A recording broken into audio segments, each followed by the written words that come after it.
por que a cana? Vivemos rodeados por um imenso mar verde, um mar de cana. Você já parou para pensar sobre a importância dessa agricultura na nossa região? Quem não conhece a cana? Quem nunca viu a cana? Já parou para pensar o motivo pelo qual esta é a agricultura que predomina? Por que não é o café, a laranja, o milho ou qualquer outra agricultura? Afinal de contas, por que a cana? O cultivo do café foi responsável pela introdução da ferrovia no estado de São Paulo, construída para escoar o principal produto de exportação brasileiro. Trouxe também aproximadamente 4 milhões de imigrantes entre o final do século XIX e início do século XX, vindos especialmente da Europa. A crise de 1929 afetou também o Brasil. Os Estados Unidos eram o maior comprador do café brasileiro. Com a crise, a importação deste produto diminuiu muito e os preços do café no Brasil caíram. Para que não houvesse uma desvalorização excessiva, o governo brasileiro comprou e queimou toneladas de café. Hoje, é na região interiorana de São Paulo que se localiza a maior parte dos canaviais. E o açúcar não é mais seu principal produto, pois atualmente o álcool, especialmente o etanol, extraído deste vegetal, é o que mais se destaca economicamente, pois, enquanto combustível alternativo, contribui igualmente para o desenvolvimento sustentável. Na região centro-sul, normalmente as colheitas ocorrem entre os meses de abril e novembro. Olha, eu sou natural do município de Pradópolis, mas nascido na usina São Martinho. Eu sou originário da usina São Martinho e morei na usina São Martinho até aos 14 anos. Aos 14 anos, o meu pai foi demitido da usina, que havia um processo de renovação, aquelas coisas todas, e saímos da usina. Aí passamos por Araraquara uns 3 anos, né? A agricultura lá naquela época não era cana, lá não era tão cana ainda, era outras coisas.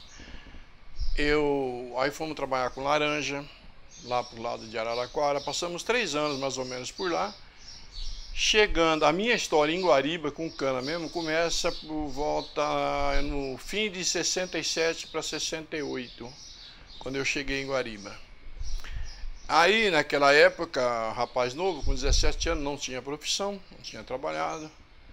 E o único serviço favorável na época era corte de cana, ou roça, tudo, mas provavelmente o corte de cana. E aonde na época na região se ganhava bastante dinheiro, considerado a época. Guariba até a nossa região era considerado, por exemplo, a Califórnia do estado de São Paulo, porque aonde se ganhava bem trabalhando na roça era Guariba.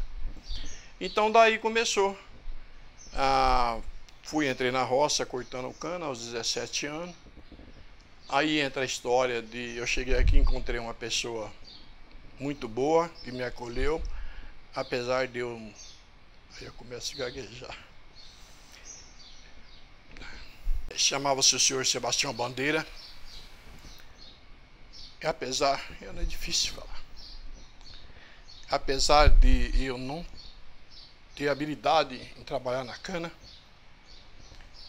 não vou falar, não vai dar. Me deu oportunidade, né, de trabalhar na cana, e com o ensinamento dele, com o apoio dele, eu me transformei, me considero na época um bom cortador de cana, né? Trabalhei por vários anos com ele, 6 anos na usina Santa Adélia, né? Aí tive uma passagem pela usina São Martinho também, mas não me adaptei com o sistema de serviço da usina São Martinho. Voltei novamente para Santa Adélia com o senhor Sebastião, ficando aqui em Guariba até 1974. Aí em 72, passando por aquele período de trabalhar na roça, em 72 eu me casei em 72. E em 74, no final de 74, comecinho de 75, nós me mudamos para São Paulo. Já mudei casado, já tinha uma filha de 2 anos, que acabei até deixando aqui em Guariba com a minha mãe, porque arriscar a vida em São Paulo, um casal assim, chegando de surpresa com uma filha de 2 anos, era difícil. A cana, na época, ela trouxe tudo para mim, porque tudo que eu tenho, por exemplo, eu não tenho quase nada, mas tudo que a gente progrediu naquela, não só eu, trouxe assim, por exemplo, trabalhar, você aprender a trabalhar, você ter relação com a cultura da cana, né? Só que a única coisa que eu digo para você é que era difícil, né? Comparando-se com a época mais recente, era difícil. Por exemplo, na usina Santa Adélia, a gente trabalhava um pessoal de Guariba, vinham os mineiros que vinham de fora, não é? Eu tive muito colega, fez assim um conhecimento enorme de pessoas que vinham de fora, principalmente os mineiros, que são colegas, tem colega dessa época mineira em Guariba até hoje. Então, era isso que eu posso dizer. Na época foi muito bom para mim. Na época foi muito bom. E foi importante também, porque quando eu voltei a trabalhar na usina, a usina dependia de cana, né? Então, para mim foi tudo. A minha vida toda foi baseada em cana, tirando 6 anos ou 7 que eu morei em São Paulo. O resto foi tudo a cana que deu, né? Sebastião Bandeira, para mim, na época, foi o alicerce. A cana tem também outras finalidades. Ela é utilizada no estado natural como pasto consumido pelo gado, ou na forma de ingrediente em alimentos como rapadura, o melado, a aguardente, entre outros produtos. Este arbusto apresenta o caule delgado, agradável ao tato e extenso, o qual é recoberto de folhas igualmente compridas e esverdeadas. Na haste há um elevado teor de açúcar. Eu morava no Paraná e meu irmão veio para cá primeiro, aí arrumou um lugar para nós vir para cá também. Nós veio com mudança para cá, para Guariba, para trabalhar aí também no cor de cana. Em final de 82, assim que nós veio para cá, nós já veio direto para a rua Santos Dumont, numa chácara. E nós começamos a trabalhar com o Bastião Bandeira, no cor de cana, no São Carlos. Que nem andando mexer com cana, era só com café, né? Aí ainda foi aprender a cortar cana. Deu trabalho, viu? Era aquele frio danado de manhã cedo, tinha pé na cana gelada, e o bicho era feio. Mas fui treinando, acostumando, até que conseguimos. Na minha família era eu, meu pai e meu irmão. E eu fiquei por aqui mesmo até hoje, graças a Deus, estou aqui até hoje, não tenho vontade de sair daqui. Meu pai faleceu e nós estamos labutando aí. Só na São Carlos, 9 anos. Depois teve as outras usinas que trabalhei também, Gênesis Moreno. Na parada fazia bico. Que não era registrado, né? Fui trabalhando, labutando. Aí consegui tirar minha carta e fui indo. Comecei a trabalhar na rua, entregando material. Entrei na usina e fui trabalhando de motorista. Então a cana foi o começo da minha vida, né? Que eu comecei a trabalhar nas usinas aí com corda de cana e foi o começo de tudo. Para mim foi bom. Meu pai, Sebastião Bandeira, começou a trabalhar com cana no início de 70, 71, 72, na usina Santa Adélia. E lá plantava cana com caminhão, o sulco já era feito com a medida do eixo do caminhão, para o caminhão entrar dentro do sulco e o pessoal em cima do caminhão ia jogando a cana. Levava 4 ruas no início, uma de cada lado do caminhão e 2 atrás do caminhão. E mulheres, moça mais nova, iam picando a cana atrás do caminhão. E logo atrás vinha um trator com uma cobrideira, vinha cobrindo a cana.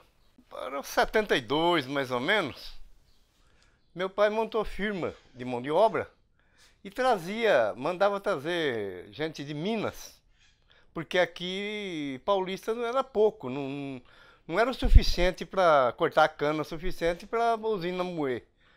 Então, meu pai trazia família, alugava casas aqui em Guariba e dava para eles o necessário, às vezes colchão, cama, enfim, bancava tudo para eles. E assim levava com um caminhão, era um caminhão com meio todo em cima, que naquela época não existia ônibus que levasse para a roça, né? E o povo cortava cana o dia todo. Logo que chegava lá, o povo descia, ajudava a tirar o toldo de cima do caminhão. Eles iam almoçar. E meu irmão, que era mais velho, o Luiz, ia puxar a cana, o caminhão. Então ele puxava a cana até 4 horas da tarde. Aí 4 horas ele vinha, colocava o toldo em cima para poder trazer a turma embora. 74, 75, aí já começou a vir muito paranaense para cá. Então vinha as famílias e foi onde foi aumentando a turma, que meu pai chegou a ter 10, 12 turmas na Santa Adélia. Ano de 77, 78, meu pai veio para a usina São Carlos, fazer o mesmo objetivo. Plantava cana, cortava cana com a turma. A usina tinha com o meu pai, e meu pai tinha com a turma, com a mão de obra toda. Então meu pai que arcava com tudo. Comecei na cana com 17 anos, foi em 72. Eu comecei entregando nota, os caminhões puxavam a cana e eu fazia a nota para levar. E isso na safra.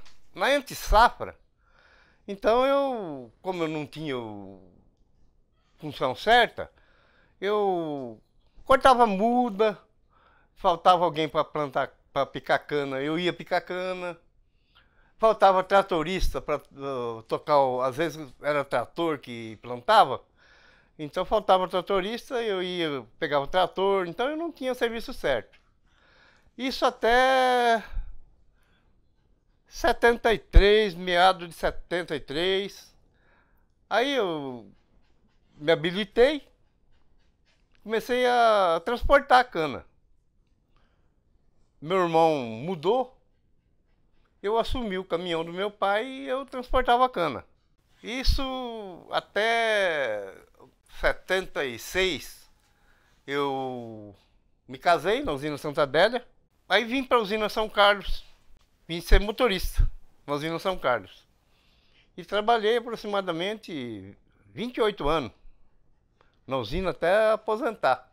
Dentro de tudo isso que eu digo, eu agradeço muito a Deus em primeiro lugar e todas as usinas em volta, mas em especial a Santa Adélia e a usina São Carlos, Belode, que eu me criei na Santa Adélia e criei minha família na usina São Carlos. Tenho muito a agradecer.